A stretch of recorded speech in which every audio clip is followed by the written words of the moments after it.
What's up, everybody? It's Keisha G here for Another Black Girl. It's my space where I'm all about highlighting the passions, pursuits, and general excellence of Black women and girls that I think are dope. So I am super excited today because one of the first interviews that I'm bringing you is one of the Black women that I have known the longest. I'm talking about from pigtails to professional life. We going back. This is a woman that I've known since I was 4 years old. Well, probably knew her before I was 4, and I just don't have awareness of self to remember. But I'm talking about Beattra Wilson, my high school bestie. Welcome, B. Hey, girl. Hey. I can't contain my glee, my excitement.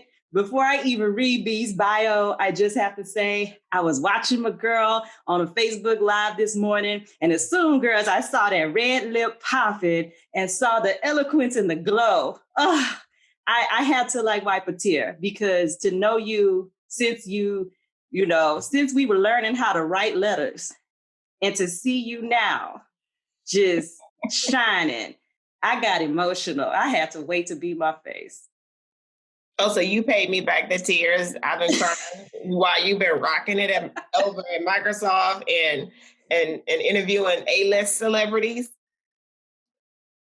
Okay, all right. But listen, iron sharpens iron, so we all we got.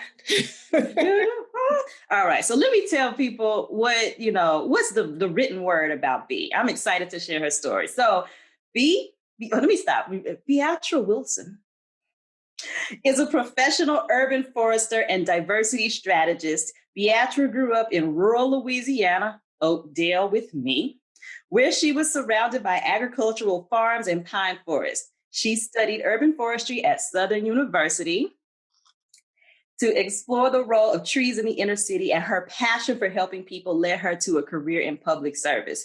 Informed by her unique perspective and career, that B has a unique perspective, I know it well, Beattra's next frontier will be writing for children, seeking to empower nature's earliest explorers to become the next generation of environmentalists and conservationists. Beattra lives in the suburbs of DC with her husband and 2 children. All right. Thank you for being with us today, B. So that's the bio. I want you to share with the people some of the B beyond the bio. Tell us a little bit more. What's not written in the professional summary? What's not written in the professional summary, it probably thumbs through the same pages of Keisha G, right? Or should I say Keeks, right? You know all the nicknames. You can call me whatever you want. This is, I think that the original Beattra, that one you talked to that touched on the Oakdale, the 4-year-old, I don't think as many people know that side of me, but they feel that side of me. And I feel like I have been intentional about not losing those parts of my upbringing that I know have shaped and molded me into the person I am. And by that person, I mean the caring person, the aware person, and the person who is so respectful of other opinions, but also confident to speak truth to power and or privilege, however it presents itself.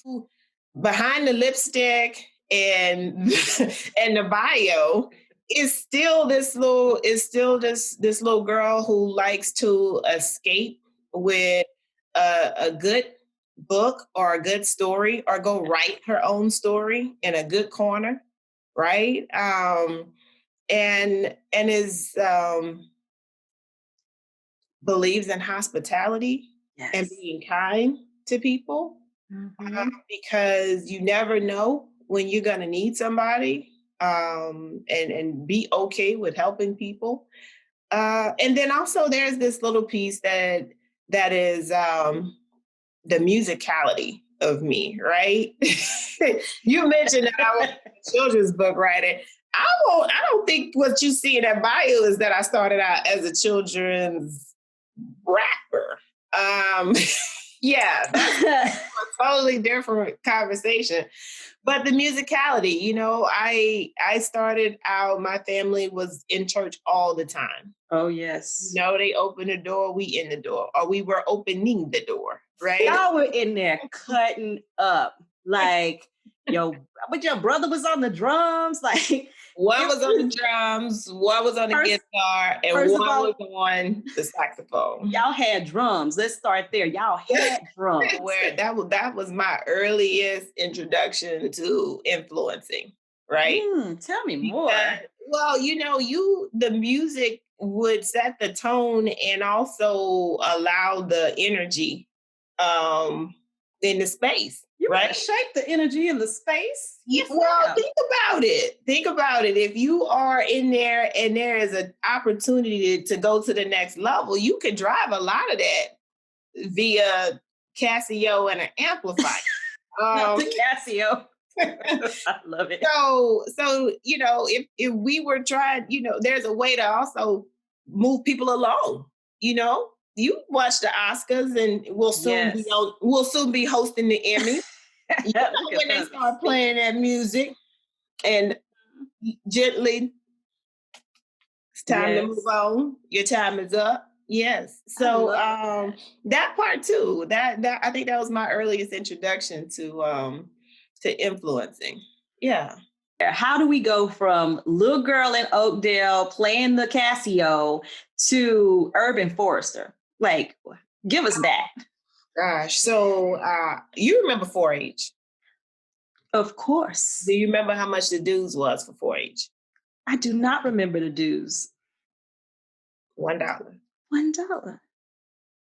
And when you think of being able to afford to be part of an organized group, 4-H was accessible. It was. So, and 4-H started, I started being a member of 4-H in the 4th grade at elementary, and was a member of 4-H all the way until I graduated high school. I would say 4-H and agriculture and that exposure, having such a long history in my development as a person and also as a leader. Remember, being the middle of 5 kids, there also was this voice in me that was always kind of like silenced because I was trying to be the mediator and keep calm, and just keep it moving. And there were the 2 older, and then there was the 2 coming up behind me. And so you get in where you fit in.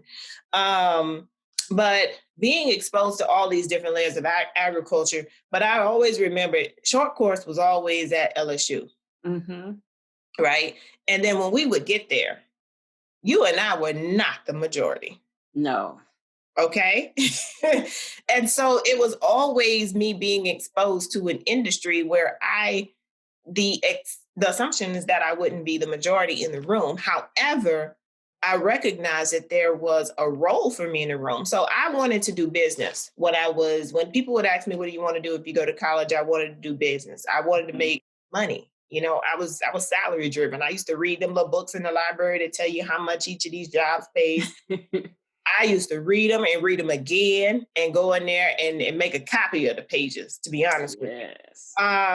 But what happened was I had an opportunity. One of my scholarship offers was actually a full ride to go to Virginia State, which is an agricultural HBCU. And for another day after 5, we'll talk about why that did not work out. However, I was offered an opportunity as soon as I touched back down in Oakdale to go to Southern. And I also had an invitation to go to the summer camp Bayou. That was beginning agricultural youth opportunities unlimited. And so it was a 4-week opportunity to be exposed to all the different layers of agriculture, but at Southern University.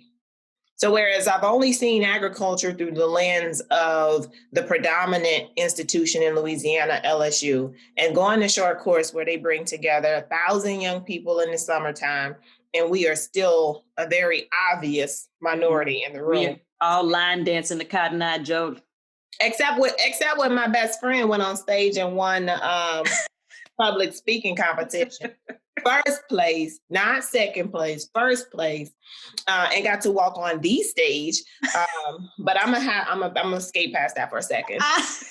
Look at my girl, shining the light, shining the light. To get to go to be in a space like Southern University and see agriculture through the lens of African American professors and Black farmers and Black livestock owners, yes. But then be on a campus where other summer programs were happening. We'd been there the summer before for STEM, right?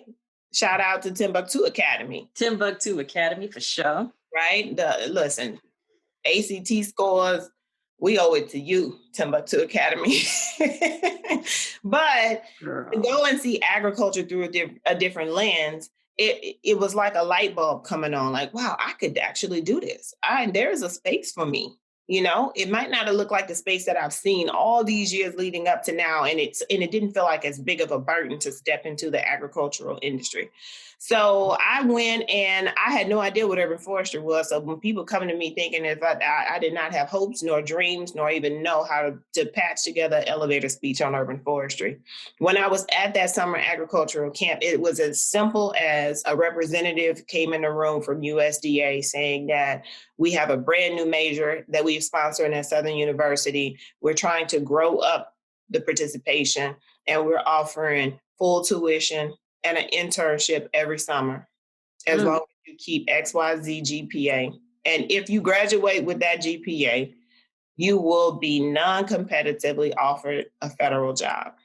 Wow. What they say, make it plain. So you sit there and you sit in the room, and I'm sitting in the corner with my other Black girl circle that I had created throughout Bayou that summer, and we running the numbers. And even though we also had scholarships to be in the honors college, we also saw internship and guaranteed job offer, and not just job offer, federal job offer, right? And good government job. We've been told to get a good government job ever since we got to elementary school. You're gonna be a teacher, you're gonna be a nurse, and you're gonna get a good government job. That's stability. That's the promised land right there, right? So that's how I got hooked in. And then so I just made it again in the spirit of making it work for you. It was, going into urban forestry got me a degree, but it also got me in urban America. So and by the way, let me plug urban forestry are the trees where you live, work, and play. You better get the tagline in to make it plain for people so that they don't get it confused of what we're talking about. Work and play. I don't immediately think you got to move to Blue Fork, South Dakota. I love it. Where you live, work, and play. And that's where I want folks to also understand that too. Because I've had people walk away like, she kept saying this little title and it was cute. But we don't know what she do. What's an urban tree? What's the difference between a rural and an urban tree? Urban trees. They are taxpayer trees. That's the tree in your front yard. That's the tree in the right of way in your curb cut. It's the tree in the median on Main Street. It's more trees on a certain side of town than on another side of town. It's the trees you don't have. It might be why your sidewalk is burning up hot. Interesting. And the other sidewalks are not burning up hot. Got it. That is good detail to drop. That's urban forestry. I maintain my connection to the people through that public service identity, though. I will tell you that much. Because when I go in these rooms and I go in these spaces, it's very obvious to me who's not being thought of in the formulations. Right. And so I'm always an advocate for equity and for belonging. Absolutely. And right now I am like pressing for access. So I'm able to still talk to HBCU students every single day. And they text me, not email, not call, not come visit. They text. And I'm okay with a text. And so I'm able to continue to serve who I want to serve, create more Beattras, support more Beattras. It's not for everybody. I have young people who look at me cross-eyed when I say I'm an urban forester. And then I have young people who look at me like deer in the headlights, like can't believe it. Right. And I'm okay with that. And so I spend time in whatever space is presented to me. Mm-hmm. Because I think that's what we have to do. I'm on the cusp. I say I'm an early millennial. I, Early. I call myself an elder millennial. Yeah. A charter member of the millennials. Be in there, but But yeah. I was also brought up by boomers. Mm-hmm. And that boomer in me also has been my everyday struggle with the risk averseness. Yes, girl. Yeah. Ooh, look, I want to touch on what you said a minute ago about access and how you keep, providing access for others, for both of us and for a lot of people in the group that we were in, those academic Black excellence children, like getting full scholarships was the path, like to figure out how am I going to see something beyond the borders of Oakdale. Those scholarships were pivotal because none of us got on sitting on the coins that college costs. So to be able to get those scholarships, those academic scholarships, provided us with an enormous door opening moment in a lot of our lives. There's so many different kinds of intelligence, and not every child or is going to be a child who gets a scholarship that then becomes that door opening moment.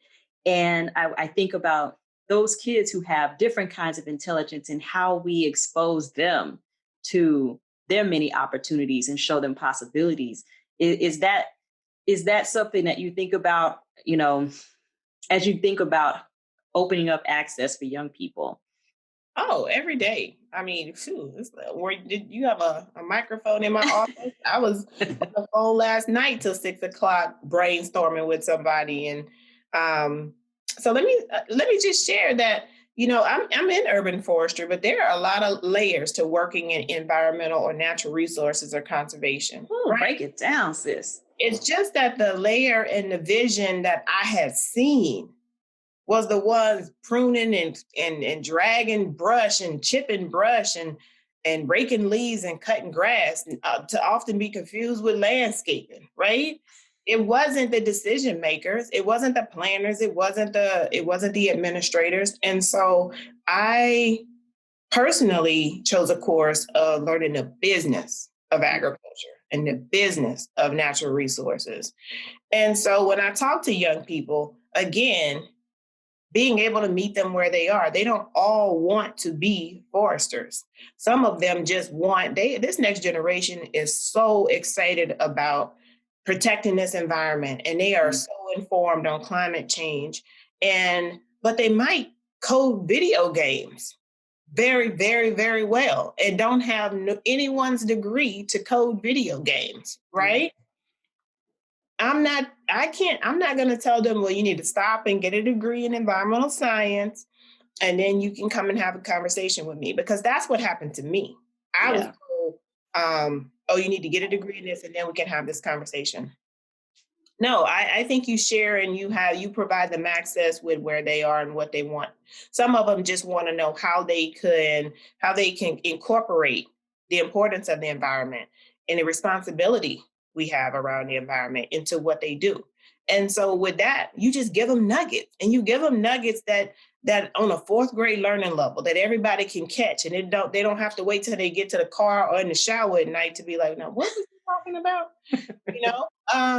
And so that's what I do. That's what I do. And you use your influence as access as well. And when that's the beauty of me navigating in this field, and leaving every door and every window ajar to let more of me in the room, in the back door, side door, down the chimney.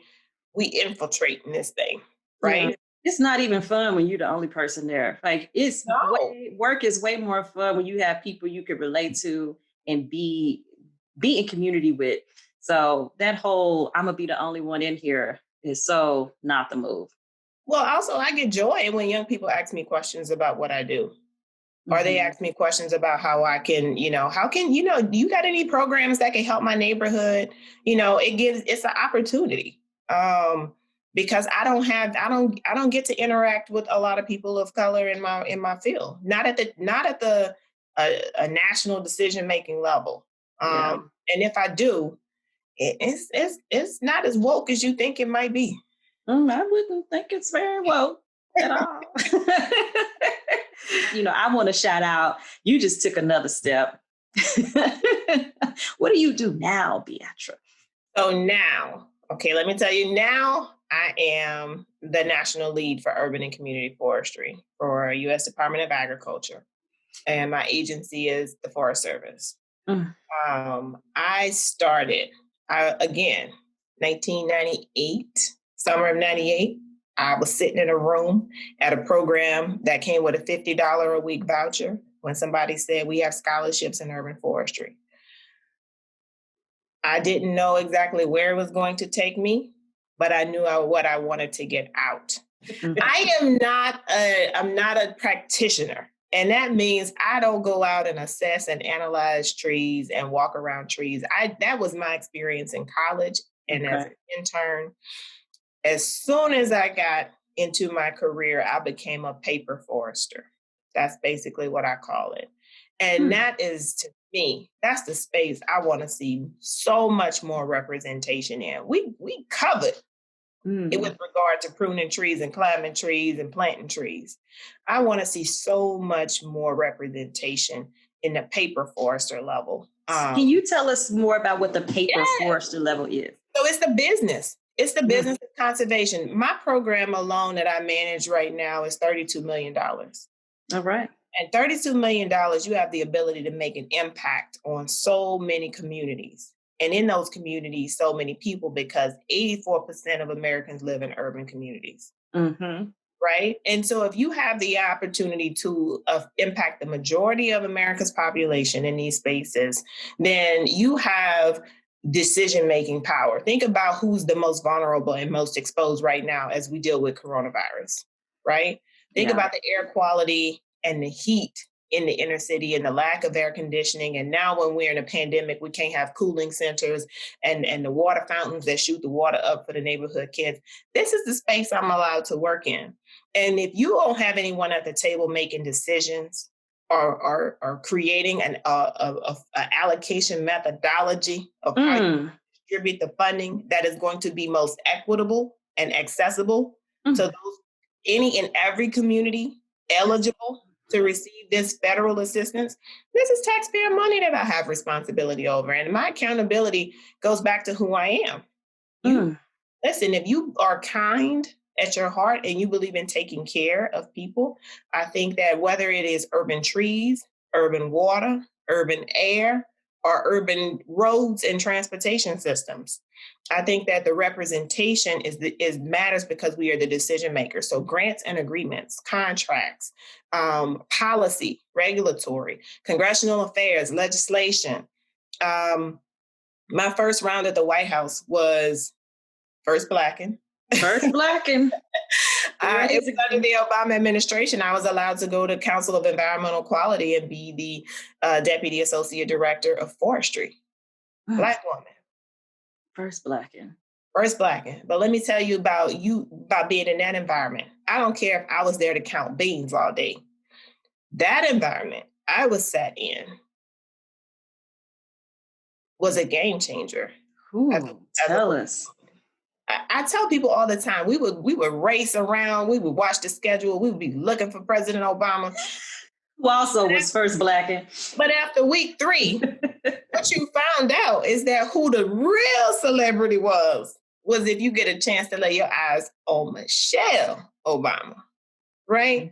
Because there was so much melanin in such a diverse and inclusive environment, and everybody had access to the table. So when we got around and you thought about, we were thinking about, we would have different policies we were implementing. It was probably the first time that I had, on the conservation side, been asked so many questions and for my input and for my lived experience. And what do you think? And how do how do you see this playing out? And do you think this will work? And so it is also, it's also a space where even if it's paper pushing, it's also, that I'm impact driven. Yeah. I want to know how I'm able to improve that human experience through the work I'm able to do. And when you have the power of the purse, this, Keisha, and you have a budget and you have a team and you have influence, right? And you have a professional experience that gives you this confidence to stand 10 toes down, as they say, and make your point and state your point clear and plain as to why you're doing and why you want to help and fill some of these gaps of disparity that have been systemic. I think that's where we need to see, and we will see more representation in this next generation. They figured it out. They're not willing to be a trainee or an entry-level analyst for 8-9 years. Right. Right? You good if you catch them for 2 years. You're really good. And you being disrespectful if you ask them to do it for more than that. For more than that, right? Mm-hmm. And so what does that tell us about what that's told me is that I used to be criticized early in my career because I hadn't sat in a position more than 3 years. And it was, where are you going?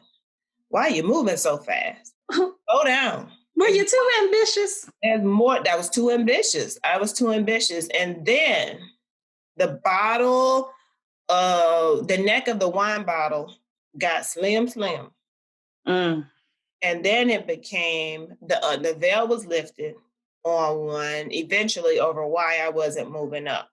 And I will tell you, I spent there's like a 10-year range in there where it was, I got married, bought a house, had baby number 1, baby number 2, finding my voice, trying different things.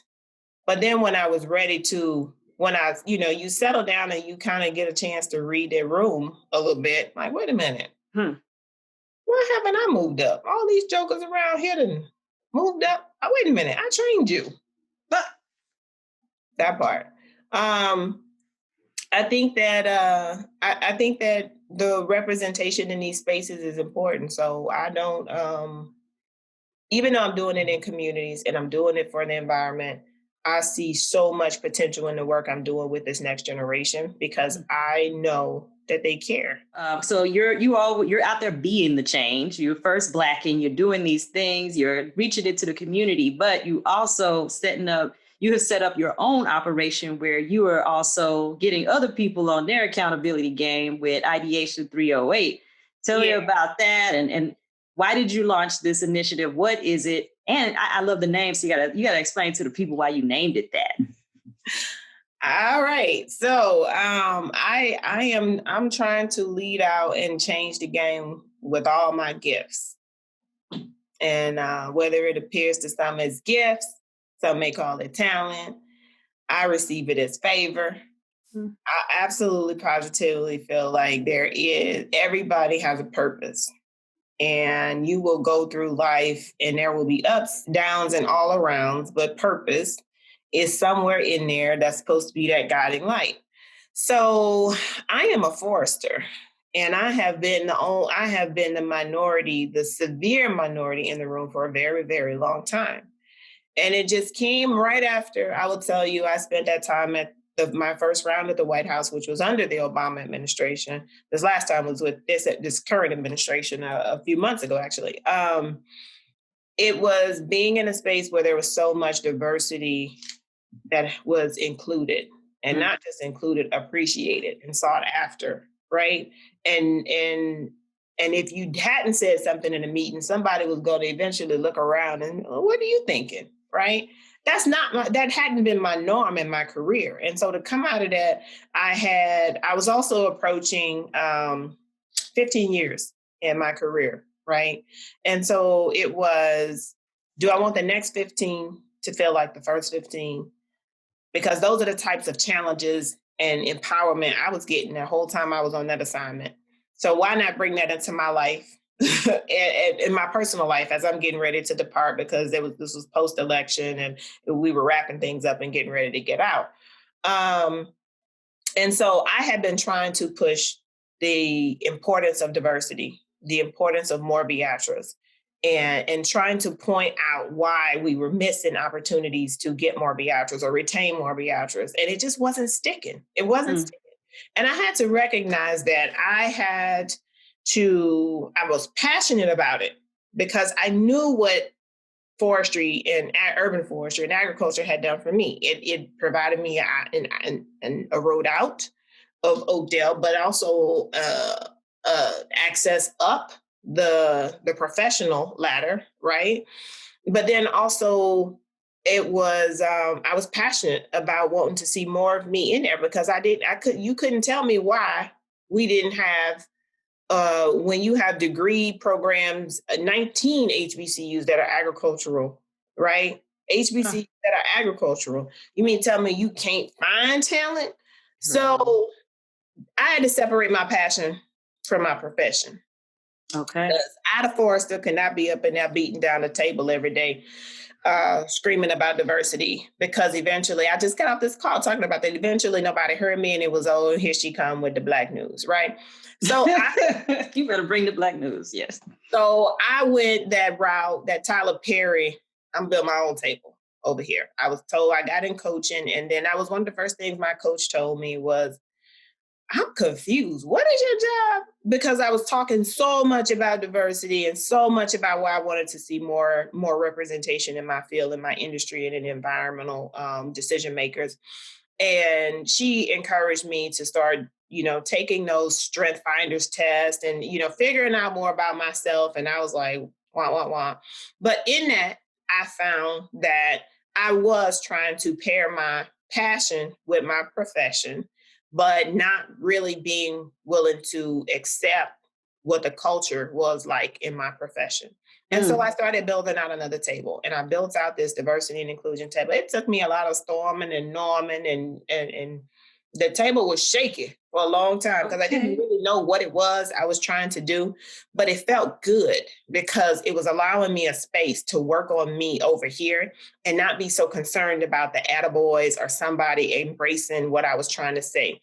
Whether they wanted to hear me or not no longer mattered, because I was building something. And then when I got that first client, can't nobody hold me down. Hey, listen, I was so, it was like a light switch turned on, like, girl, you got this. You got this. And so I started building out and flexing a muscle and nurturing a muscle, but not just a muscle, my muscle. So I built out Ideation 308. Ideation comes from, if you take the strength finders, you're going to have all of these different things that could be your strength. Ideation was way up here compared to everything else, right? And I'm really good at throwing out ideas. I tell people, when you grow up under humble beginnings, you get creative, right? Mad creative. You get mad creative, right? We knew we were hairdressers. We knew how to crochet. Yes, ma'am. We knew how to draw. We knew how to play instruments. We knew how to write music, write plays, all of it, give speeches. So ideation was just like this natural vein that was running through me. And so I kept that. And I get a lot of flack for it. People like, why you didn't just say idea? Mind your business. Listen, that's for you to figure out, not me. I know how to pronounce ideation. But 308, you know what the 308 is. I know what the 308 is. 308 is at the heart of all of my ideas. And I tell anybody, some of my best ideas either come from a mulberry tree where my dad had made me a swing with a fire hose that he had picked up, or the slab I used to rollerblade on for hours and hours and hours. But yeah, the 308 is home. right? And so I remember somebody was like, shouldn't it be 318? Ain't you from Central Louisiana? And More specific than that, baby. More specific. you listen, you name your business what you want to name your business. I'm gonna name my business. And and the good thing is this wasn't my first time naming a business. And I love the key words in there though, was my business and your business. Minding my business, right? So ideation is all about being willing to embrace the fact that I am full of ideas. And also I have seen my ideas change lives, and not in a braggadocious way am I admitting that. But I think we got to be okay with celebrating that our excellence. Absolutely. Right? And knowing that, okay, if I could change this, if I could change one life, maybe I can multiply that and change multiple lives. Right. And so that's where ideation comes from. It's like, it gives me a space where I can talk to conservation organizations as a diversity strategist. So I'm a certified diversity executive. I got my papers. Hey. And I'm able to have an executive conversation with organizations about why they're not moving the needle on the representation in their organization, or why there's a revolving door of talent of color, and how to help them get their house in order, or how to have that first or early conversation and be willing to admit, listen, we got to do things different or we're going to get left behind. And so that's what ideation allows for me. So I don't have to work ideation every day, but man, the doors it's open is sick. It's sick when you create your own. And I'm not trying to thread, it's like that whole square peg, round hole. I'm not trying to shove all that stuff into my job, which is not quote unquote my company. I'm a public servant. And so my position description says I am expected to do this, and this is what my performance evaluation is based on. And so built out ideation to give me that space to work over here in passion. I have my profession, which by the way, I love my job. With regard to the impact I'm able to have, I'm looking forward to making even more of an impact in the way I navigate now. But it was that separation of passion from profession. And I think somewhere in there is that thin line that as to where that purpose is allowed to transpire. I got a question for you. Can I turn the tables back since another Black girl gets this out? All right, come on ahead. Ask a Black girl a question. You have navigated different. You've navigated corporate your entire career, which is a different monster. I feel like I had it the easy route because I was allowed to let my risk averseness play in to my career decision. Because getting that good government job also came with the assumption that I would always have access to a job. We had seen economic downturns growing up, and getting that good job, I ended up going that route, that good government job. Remember we were a teacher, a nurse, or a good government job. Specifically at the federal prison. Specifically at the federal prison. Right there in the Oakdale. In the Oakdale of the Louisiana, yes. So you shed your layer of risk averseness early. Early. And so I want to know, from one Black girl to another, 19 years later, where have you found your resilience? Ma'am. So I do feel like I remember growing up picturing myself living in New York. And it didn't seem realistic, and I didn't have a lot of rational reasons behind why I wanted to go to New York, because I had never visited, because, late in life to be getting on planes. I just had this image that that's where the business people worked. And because of the media that we consumed when we were young, you got your Boomerangs, you got your Young and the Restless, everybody worked in some boardroom and they were suited up and doing slick things. That looked like where I needed to be. And it was like, oh, these are people who are influencing the mind. So I always picture myself as some sort of like marketing executive in New York. It was just like the thing that it felt like I should go do. I've been writing about that since the 7th grade, despite all my creative like instincts. So when I got a big moment was getting that scholarship to Spelman. And when I got to Spelman, I had one really close homegirl who was from Florida, but for the most part, a lot of my homegirls were people from the East Coast. And I just ended up meeting a lot of people from New York, and they're so dope. And the spirit that they brought was very different. Like I had a lot of Southern friends, but the spirit of the New York people that I met, and then, I ended up marrying a New Yorker, like that, there's like a different fire. There's a different fire and a different way that they move that just felt attractive to me. And so when we left school, it felt right to me to be trying to go to New York. One, just to go and like continue in being just, I don't even know how to describe it. Just even the way they talk, the boldness. I wanted to go be where those Black people were. And also that was where my boo at the time was living. So we gonna find a job in New York. And again, when you like dating someone all throughout college who was from the Bronx and hearing the stories that he told me, it made a place that seemed so other feel like a part of what was possible for me to go have access to. So I'm like, you a whole real person and you grew up there and you're telling me these stories from your life. Now it's not super unattainable. Now it's not so far away.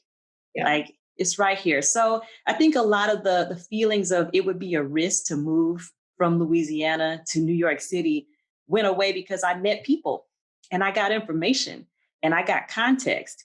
And once I had the context and I'm like, okay, I'm gonna go do this. Now there was some naivete in there because the people who I was talking to in college weren't the people who were working in these corporations in publishing that I entered into after college. So I went into that like, girl, I just went in as a smart and hopeful young woman. I did not realize all the game that was going on in the background in a professional space. Mm-hmm. And that is where my community of Black people who are also experiencing that same place at the same time, we started banding together to share information. And so like that experience, every time I go to a new place, that's the thing that helps me survive and be resilient in these moments, because I always got to get the context and the story behind the story. Like what's really going on here? That experience moving to New York and joining the publishing industry that damn near left my health in shatters. Like I am now very aware every time I go into a new space, I don't have all the context. I'm new to the move. I need to find my people who are going to help me understand this place in a way that's not the thing that's being presented to me on the brochure. What's going on behind the brochure? Who are the people who are going to tell me? Just like I had all of that context about some of the things about New York, I didn't have to go to New York and be the person standing there looking at the MTA map like, I don't even know what goes on here. Because when I first got out there, I had people to help guide me. So I am very humble. I try to be very vulnerable about the things that I don't know. And I seek out people who can help create a softer landing for me. I don't go in trying to be solo dolo, just thinking I just got to take all the bruises and then I'll learn from experience. I will learn from experience, but a part of my safety and comfort comes from community and knowledge and being willing to walk with people who have more context and different information from me. So that's it. I love it. Protect your peace, right? At all costs. That's what is happening these days. And that's a whole nother episode for how to protect your peace. Listen, but can we make it plain? The same example you told about knowing people in New York and you meeting somebody who could tell you the stories, and that was a whole person. You could, if you saw it, you could believe it, and somehow it became attainable and not just a dream or a vision, right? Mhm. That's the same thing we're carrying into our profession. Mhm. I how many Black girls do you know that are foresters? Name Beattra, I was about to say Beattra. right? And okay with putting my whole name on the screen, Mhm. right? And I think that we have to. Mhm. This is what we do. I was just telling the other former ladies I talked to this morning. We have to do this for those not 10 years behind us. They might be 2 years behind us. Mhm. Think about the watershed moment and all that happened in the space of you turning 40. Yeah. It was an accelerated awakening of who I am and who I want to be and who I don't want to be. And in that, that is where I'm protecting my peace Mhm. and prioritizing different. This is what I'm passionate about is other Black women. I want to hear who's another Black woman or a Black girl who has influenced your life, who's made a difference in your life. Oh, Black girl influence difference. Oh gosh, it has to be my wartime partner at customer service. That is Wendy Green Daniels. Girl, I got chills when you said it. Wendy Green would not allow me to be risk averse, passive aggressive Oakdale. Like, she is my customer service warrior. When I tell you I have watched her work at a customer service desk, and that is it sounds so basic, right?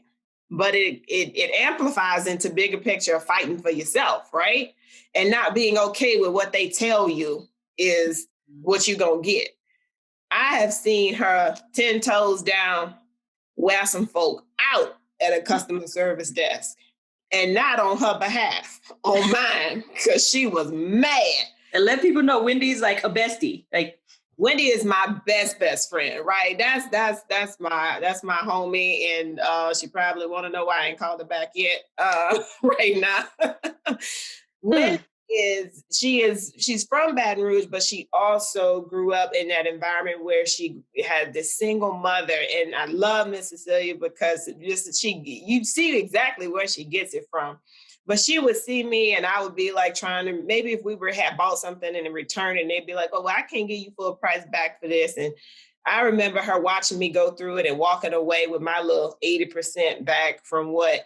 And she was like, no, we're going back. What do they mean you can't get all your money back? They tag on it. That's the type of person she is like, until this day, whether when it was me seeking promotions, me going through negotiating contracts with ideation, she'll hit me with, I ain't taught you, didn't I teach you anything?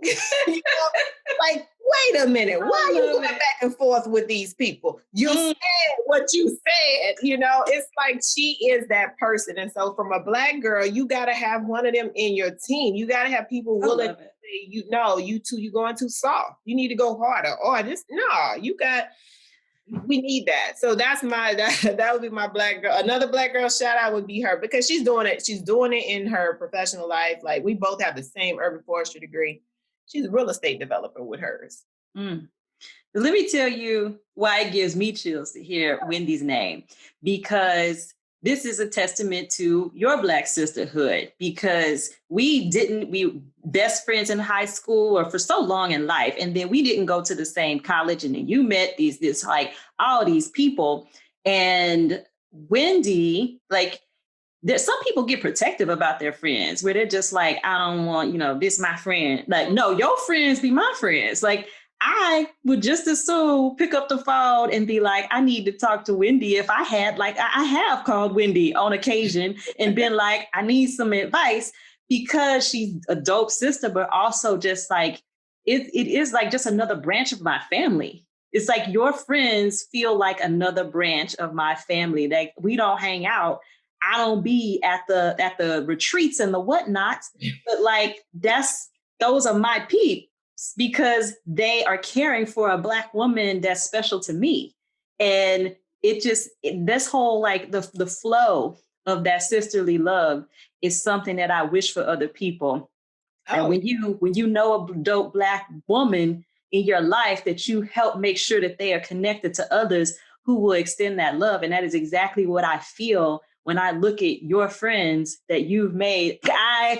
I care for those women because they care for my sister.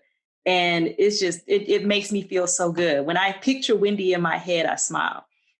listen, when our worlds collide, isn't it beautiful? It's beautiful. Like, who would have thought that our worlds would, and when they say it's a small world, it is a small world with a whole lot of excellence that is going, and we need to cross-pollinate the excellence as much as possible. Recognizing that what it's taking for us to continue to cross-pollinate and celebrate each other is also the willingness to advocate for each other, sponsor each other, support each other, right? So I love the platform that you have created in this space. Child, I don't know why you got me up here. We could have did this on FaceTime. I could have just been over here in the background taking notes or running the microphone and the cameras and the curtains or something. But I do want to take a moment to celebrate you and celebrate your successes, because let me tell you, you've always been the speaker. Always been a speaker. So I have aspired from some of your speakership, because how many times did I have to listen to your keynote speech being recited the night before the short course competition? And you had to navigate that cooperative public speech where I was trying to talk about housing is the American dream. You remember how many Flashbacks. So I want to give you your flowers and sprinkle you with your diamond dust or your Fenty powder, whatever is your preference, right? And make you make it very clear that you're doing it, and you are doing it very gracefully. And like I said, you navigated and you shed a layer of risk averse way sooner than I did. But I do want to celebrate you interviewing Will Smith. And comedian, it's like I couldn't embrace it until I saw it for myself. So I was like, self, you got to get there and see her, and you are good, and you're good at this. So I can't wait to see the OWN network pick up your show, your girlfriend, your Black girl. Come on. Look at you speaking into the air, this imagery. This is why you keep Black girls around. The reason why I wanted to do this, it started as therapy for me because of the things that, there's so much negativity that can be spoken about. There's so much bad news about our girls going missing or us not getting opportunities, the wage gap, the lions, tigers, and bears of bad news that gets sat on the laps of Black women. Bad news bear. Girl, I just had to take a breath. This was maybe about 4 years ago. Some things were happening that I was like, okay, I need some good news. I am just going to speak life into another Black girl. Like, every chance I get, I just want to highlight another Black girl. Maybe people don't know that she's doing these dope things. Maybe she's someone from our history that has been overlooked.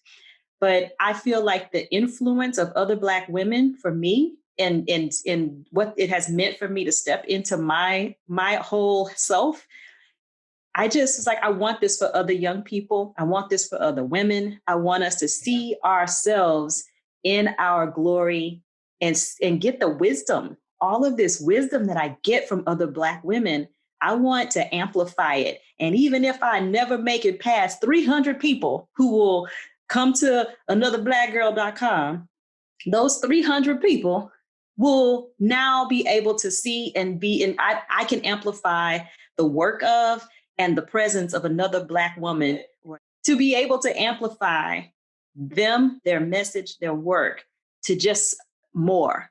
I want to shine a light and give a megaphone to other Black women and girls. Listen, it's all about your metric of success. Mm-hmm. Are you out here for likes or are you out here for lives? Mm-hmm. Success for me is another Black girl feeling like she now knows about another Black girl, and I don't need much more. even if it's So one we that were sees even more you, Black girls. that sees you today and says to herself, well, I didn't even know that urban forestry was an option. And then now she got a book open trying to be like, well, what's this about? Right. Mission accomplished, just one. So look, I could talk to you all day long. Before I let you go, I would love if you could shout out another Black girl's business, like someone in your life anyone that's business that you want to shout out. Yes.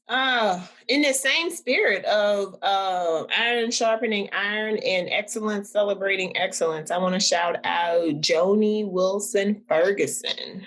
She has a leadership consulting firm called Leaders Amplify. And the uniqueness about Joni is when I think of Walt Disney and Disney World, I don't think about a Black woman being in the boardroom and behind the data and analytics. Okay. That is informing the decisions. And that's who she is in her day job. She is a long time friend. Her husband is my husband's childhood best friend. So, wow. We have to, every now and then we have to meet via text message. Y'all gotta have a little conference about the dudes.